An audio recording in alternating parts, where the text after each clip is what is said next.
जिस युवा को देखो डिप्रेशन में, जिस युवा को देखो टेंशन में, जिस युवा को देखो बीमारी में।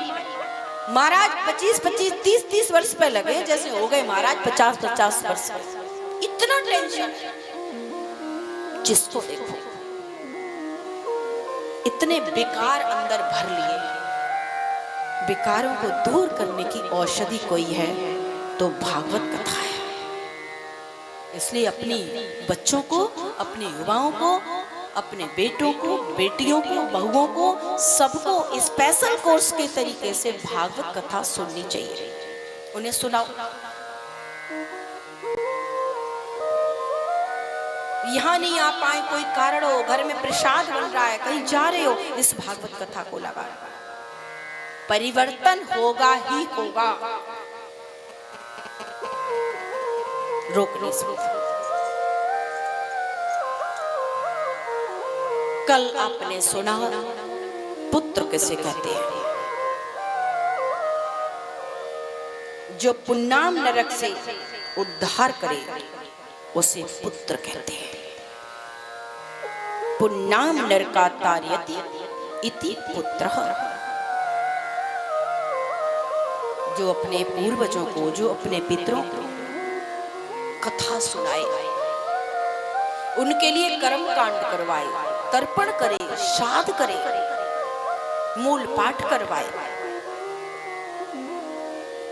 उनके जीते जी उन्हें कथा सुनवाए, तीर्थों पर ले जाए और शरीर छोड़ने के बाद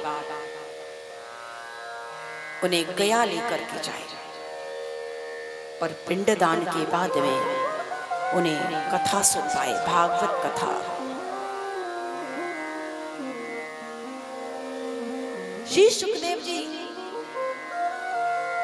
भाग रहे हैं। जब भाग रहे हैं श्री सुखदेव जी, तो पीछे पीछे व्यास जी भाग रहे हैं। व्यास महाराज जी चल रहे हैं, आवाज दे रहे हैं, पुत्र पुत्र, अरे पुत्र रुको, भागो नहीं, पुत्र पुत्र रुको। पुत्र ने आवाज नहीं दी, वृक्षों की ओर से आवाज आई, मानो वृक्ष पुत्र की तरफ से कहना चाहते हो। व्यास जी महाराज जी को समझाना चाहते हो वृक्ष कि व्यास जी, आपने तो एक ही पुत्र पैदा किया है, हमने तो फलों के रूप में अनेकों पुत्र पैदा किए हैं,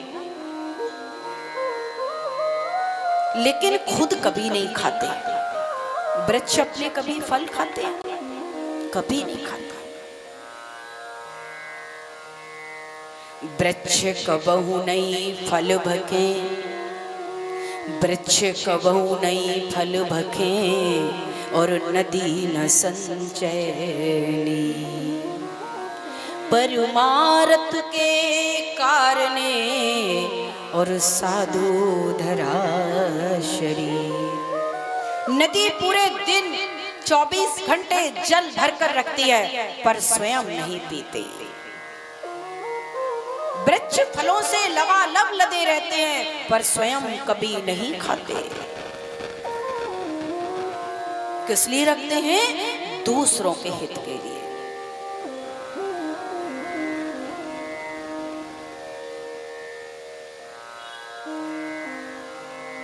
व्यास जी, हमने अनेकों फलों के रूप में अनेकों पुत्र पैदा किए हैं, पर अपने लिए नहीं, दूसरों के लिए। हम दूसरों को फलों के रूप में अपने पुत्र को सेवा के लिए दे देते हैं, और नहीं दे तो ये संसार के लोग पत्थर मार के तोड़ लेते हैं। व्यास जी, आपका पुत्र भी इसी तरह आपकी सेवा के लिए नहीं आया है, ये तो दूसरों की भलाई के लिए आया है। इसको रोको मत, इसको जाने दो। आपके घर में कोई आपकी बेटी, कोई बेटा, कोई बहू अगर भक्ति कर रहा हो तो रोकना मत, बहुत बड़ा दोष लगता है। सहयोग करना, सहयोग करना, इसको जाने दो।